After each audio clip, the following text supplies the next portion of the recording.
When we try to steer a boat perpendicular to the banks of a river, we do have a drift, shown as BC in this case. But we do manage to get across in the shortest possible time. So the vector VB with respect to R has to be perpendicular to the river bank. But suppose we wanted to get onto the other side using the shortest possible path, then how should we steer the boat? The first thing you have to understand here is that the path taken in order to cross the river in the shortest time is not necessarily the shortest path. The shortest distance between two parallel lines would be the perpendicular distance between the two lines. So a stationary observer should see the boat moving along line AB and not along line AC like right now. In other words, we would like to get the vector VB perpendicular to the banks of the river.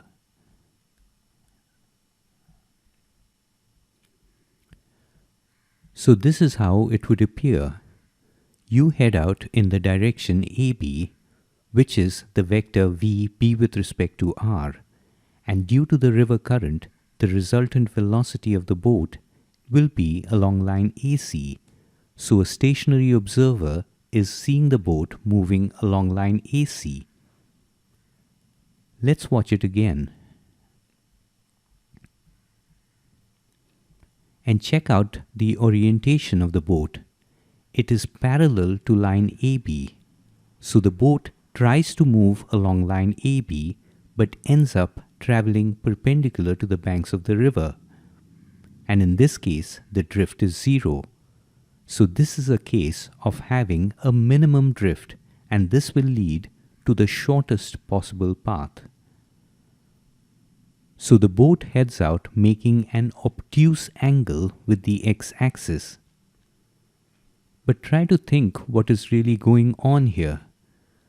The river current is to the right, and we try to travel in a direction AB such that the x component of VB with respect to R is in the opposite direction to the river current. So we are moving in a direction so as to negate the current, and we have a 0 net velocity along the x direction. Let's do it mathematically.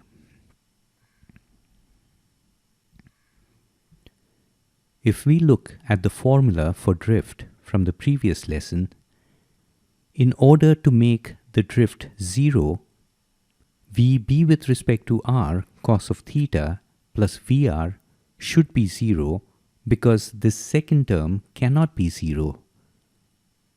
This would mean that cos of theta is negative, which means that theta is obtuse and theta lies in the second quadrant.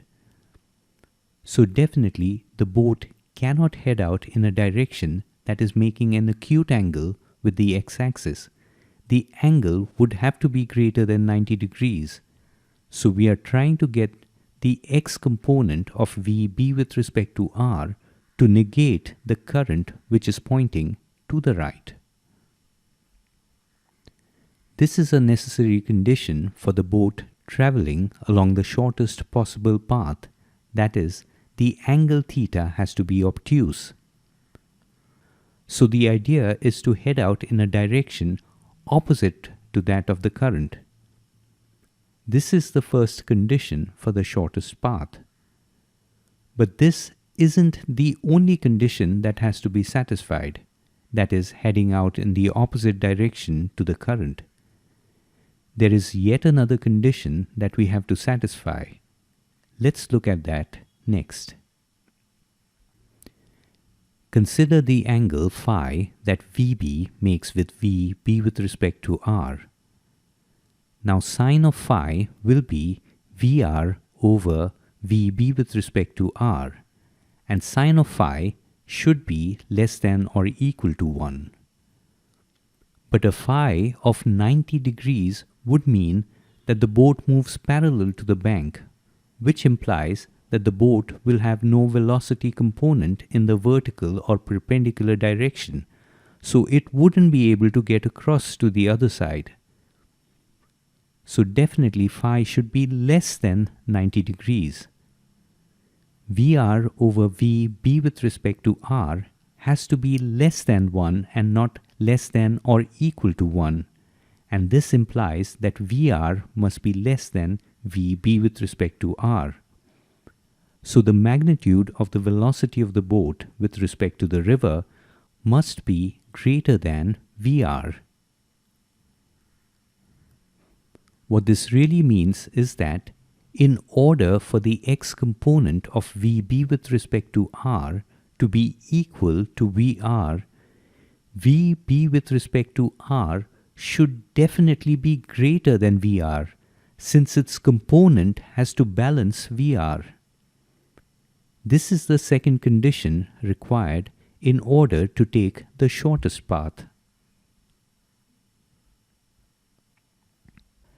Let's take a case where VB with respect to R is less than the velocity of the river VR.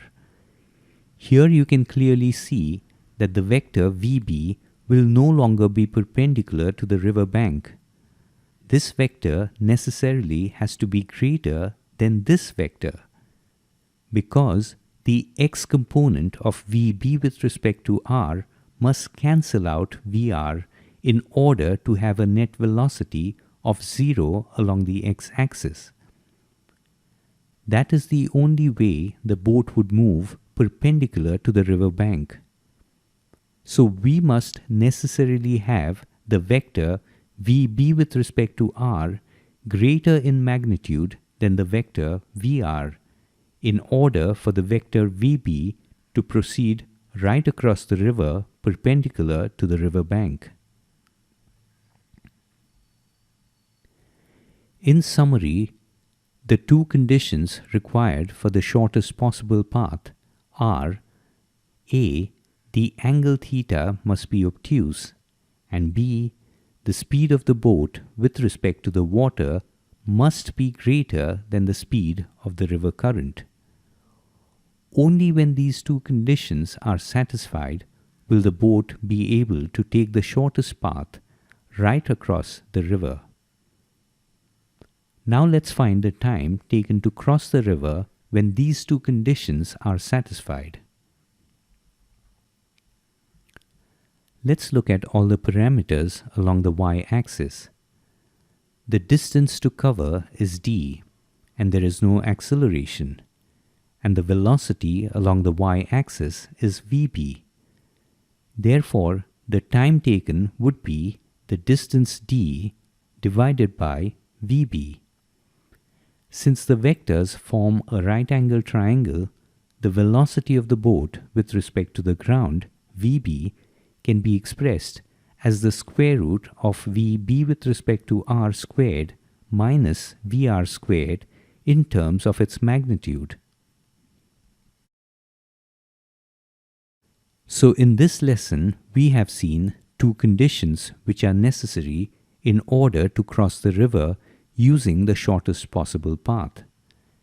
And we have seen that the shortest time does not guarantee the shortest path.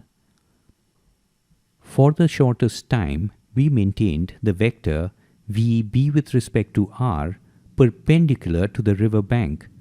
So we try to steer the boat such that VB with respect to R is perpendicular to the river bank. And for the shortest possible path, we head out in a direction such that the vector VB is perpendicular to the river bank, so a stationary observer would see it move perpendicular to the river bank. In order to take the shortest path across a river, the velocity of the boat with respect to the ground has to be perpendicular to the river bank. And for that to happen, two conditions have to be met. One is the direction we head out in has to make an obtuse angle with respect to the river velocity. And the second condition is that the magnitude of the velocity of the boat with respect to the river would have to be greater than the magnitude of the river current.